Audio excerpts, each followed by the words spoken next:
rock and roll. That's all about it.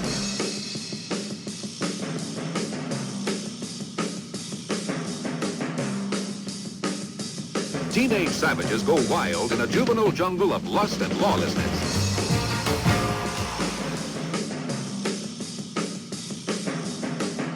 Good evening, good anything. My name is Ian Clarke. This is the Ferris Wheel Classic Rock Show. And you're in for a treat. You really are, because today we're going to be talking about, well, one of the best albums ever made. And that's not just me saying that. That's anybody who knows anything. You know, we don't really need to develop a case for the defense or the prosecution, what have you. This is an established fact. You know, it's scientific almost. Pet Sounds by the Beach Boys, 1966, is among the best albums. I'm talking top 4 or 5, whatever, ever made on the planet Earth. We're going to try to find out, discover, uncover what happened, and thankfully why it can't be duplicated, right? Because it is magic. So like anything truly great, it could be from painting to a sculpture, to a mathematical equation, to a medical breakthrough. It's always a combination of factors, right? That's easy to say, I know. Perhaps impossible to prove, as I say. But in the end, that's what it is. There's one more ingredient that's very odd, and I can refer to it as kind of like a cosmic pixie dust that's sprinkled by something, some power, somehow. I don't know what goes on, and it coalesces the whole thing. And you get something like Pet Sounds. Okay, let's begin with a bit of history. Pet Sounds is the 11th, I believe, studio album by the Beach Boys. It was released back in May of 66 on Capitol Records, of course. When it came out, the critics in North America weren't crazy about it. Over in the UK, it attained, I think, they liked it much more. I think, a number 2 position. Back in the States, I think it got number 10 on Billboard. You know, as an aside, music critics really rarely get it. They tend to go with the flow. And that's how they make the money. You can't condemn them for it. It's just the way it works.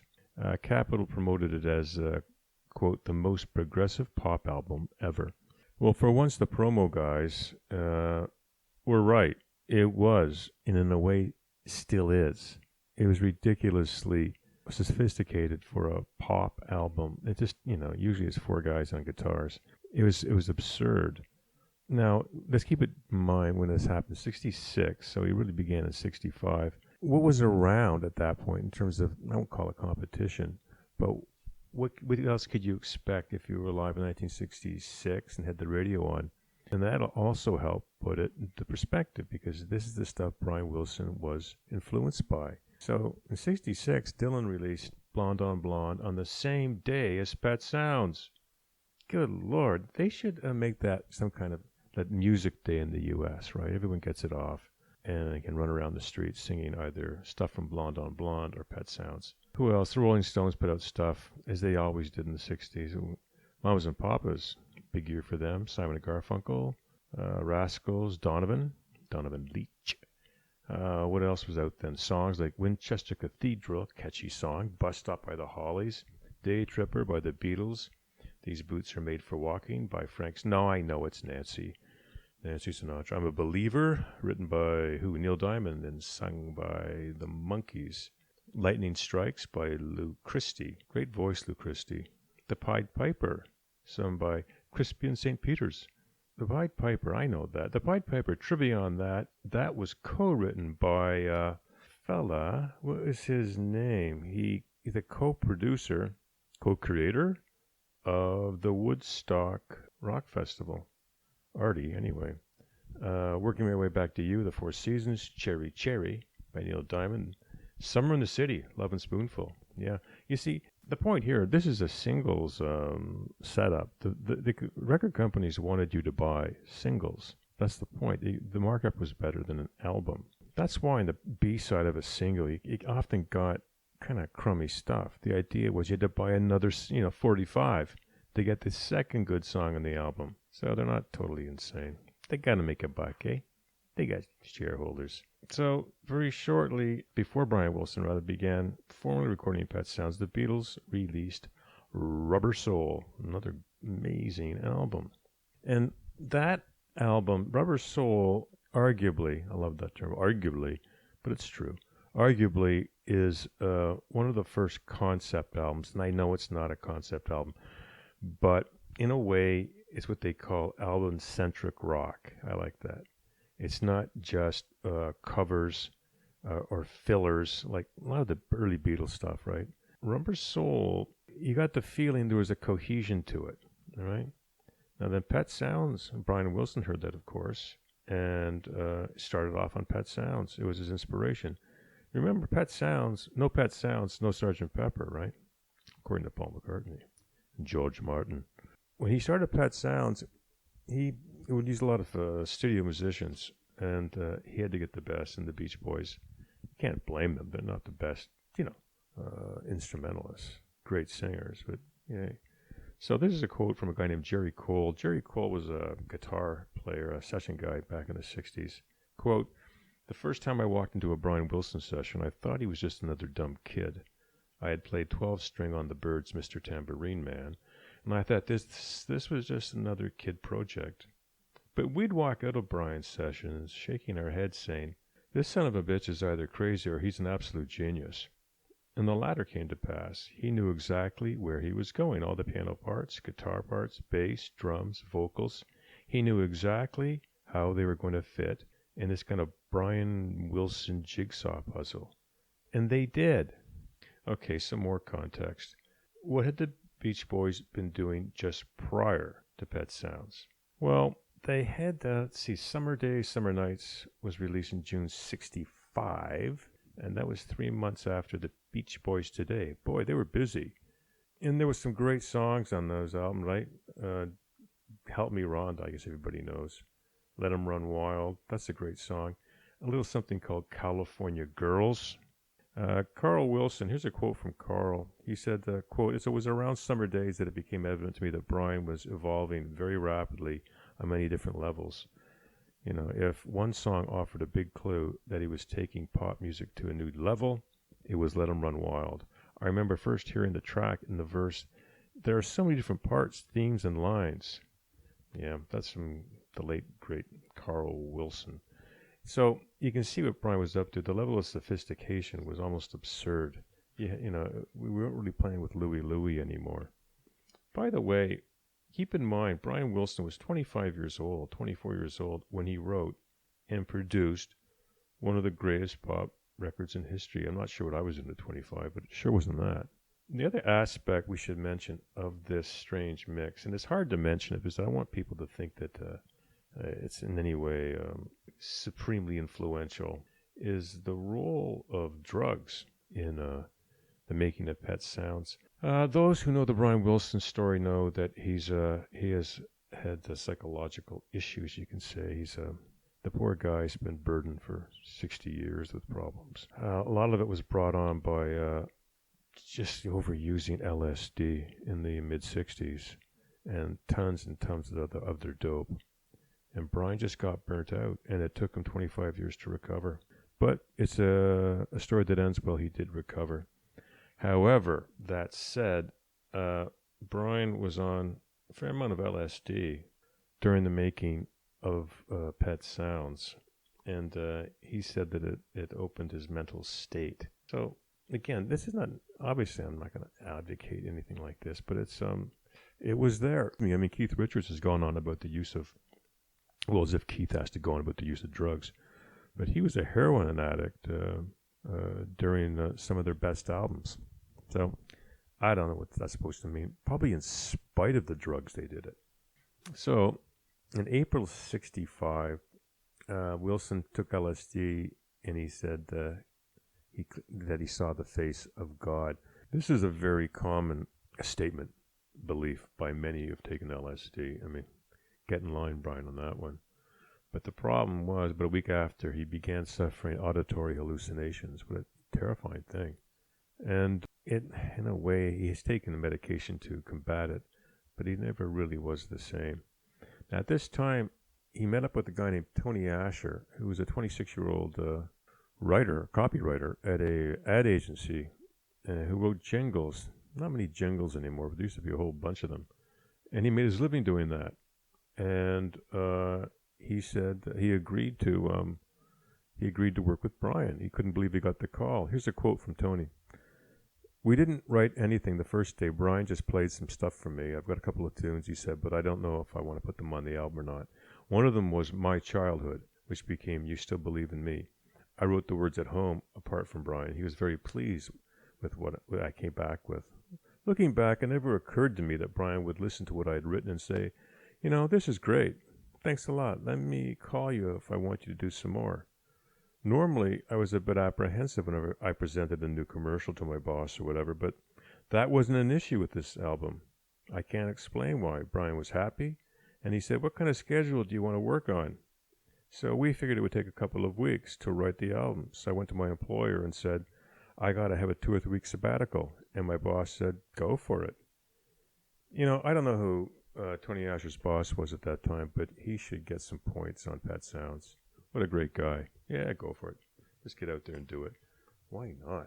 I mean, we have the songwriter and we have the lyricist in place. What else? What happens next? Brian's described Pet Sounds as, quote, an interpretation of Phil Spector's Wall of Sound production. So now we're on to production. Brian produced this album, by the way, and he produced it and mixed it in mono because, well, for one reason, he's deaf in one ear. He said, quote, if you take the Pet Sounds album as a collection of art pieces, each designed to stand alone, yet which belong together, you'll see what I was aiming at.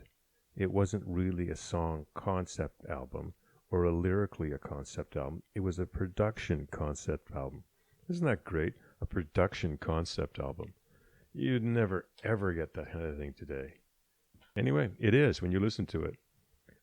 He said he wanted to make a complete statement, similar to what he believed the Beatles had done with Rubber Soul. So many albums up, as I mentioned to that time, didn't really have a cohesive artistic goal. And he wanted to change that. He told his wife, her name is Marilyn, quote, Marilyn, I'm going to make the greatest album, the greatest rock album ever made. That's great. A guy can say that, and it happens. Like, it's just, it's ridiculous. Rubber Soul, what did George Martin say? George Martin said about Rubber Soul was the first album to present a growing Beatles. I like that, growing Beatles to the world. Yeah, Rubber Soul had a lot of emotional range, as they say. Wilson really liked I'm Looking Through You and Michelle. But best of all, he liked the Lennon song Norwegian Wood. This bird has flown. That's an excellent song. And that influenced him writing Pet Sounds. He loved Paul McCartney and John Lennon's writing. I mean, these guys, it was a friendly rivalry. At least I hope it was friendly. You know what? I'm not going to list off the songs and Pet Sounds. That's going to review them. That's not what this is about. I'm going to run out of time anyway. You can find that stuff online. What I'm trying to get at, and what I said from the top, is how the hell did all this happen? You know, what was going on in his mind? Okay, let's go back to the source. Brian Wilson. This is a quote. It all starts with religion. I believe in God, in one God, some higher being who is better than we are, but I'm not formally religious. I simply believe in the power of the Spirit and in the manifestation of this in the goodness of people. I seek out the best elements in people. People are part of my music. A lot of the songs are the results of emotional experiences, sadness and pain or joy, exultation, and so on, like California Girls. It's a hymn to youth. I find it possible to spill melodies, beautiful melodies, in moments of great despair. This is one of the world's wonderful things about this art form. It can draw out so much emotion, and it can channel it into notes of music and cadence. Good emotional music is never embarrassing. Music is genuine and healthy, and the stimulation I get from molding it and from adding dynamics is like nothing on earth. Wow, talk about natural therapy. Now you know why Brian finally got on board again. He's thinking that way. Good for him. I'm just talking about the power of positive thinking. Gee.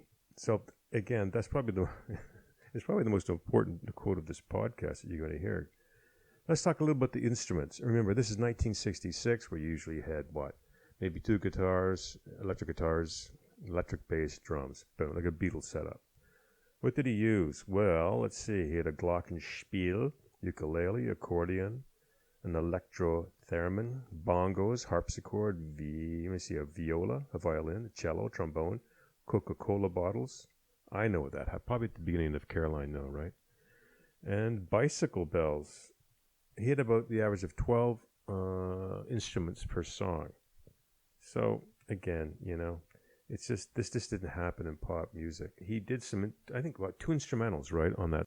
And I mean, one of them he offered to, or wanted to offer, I'm not sure, to the James Bond producers. And it does sound kind of Bondish. So you'll find 2 tracks on Pet Sounds that he didn't think suited lyrics. The arranger, a guy named Paul Mertens, who collaborated with Wilson on some live performances of the album much later on, right, believed that although there are string sections on Pet Sounds, quote, what's special about that is not that Brian was trying to introduce classical music into rock and roll, rather he was trying to get classical musicians to play like rock musicians. He's using these things to make music in the way that he understood, rather than trying to appropriate the orchestra. Wilson tended to write vertically in block chords rather than horizontal manner of classical composition. Wow. Okay, here's the overall feeling, the overall vibe you get from Pet Sounds. Here's a quote from the great composer Jimmy Webb, Mr. MacArthur Park. He said Pet Sounds represented a special moment in history. Brian Wilson came together with the technology, the record business was blooming, and the youth culture in America was taking off. Today, people are always wistfully trying to hope another lost Beach Boys album into existence. They're hoping that someone will find a tape and that it will be this mythical album that Brian made, but it's not necessary because the album is there. Pet Sounds is the album, and it could only have happened exactly the way that it did. It's a confluence of powerful influences and a manifestation of our culture in sound. That's the great Jimmy Webb. So we can see, folks, all these pieces in motion. So we have the answer of our self-imposed question. Part of the answer anyway. Why is Pet Sounds among the best albums ever made? The vectors crossed just for a few months in the history of the planet and would never cross again like that. And again, they were sprinkled with some kind of cosmic pixie dust. Money didn't make it. Promotion didn't make it. The critics didn't make it. And in a way, the Beach Boys really didn't make it. In the end, it was put together in the mind of a troubled 25-year-old Southern California young man, likely a genius. Folks, Pet Sounds is the saddest, upbeat album you will ever hear. And that's part of its mystery and part of its attraction. There's a seductive quality to it. It's optimistic, romantic, cautious, nostalgic. It's a very odd combination. For those of you unfamiliar with Pet Sounds, I hope that I at least sparked enough interest for you to take a listen, and for those who recognize the album for what it is, hang in there because you are part of the Cosmic Gang. I'm Ian Clarke for the Ferris Wheel Classic Rock Show.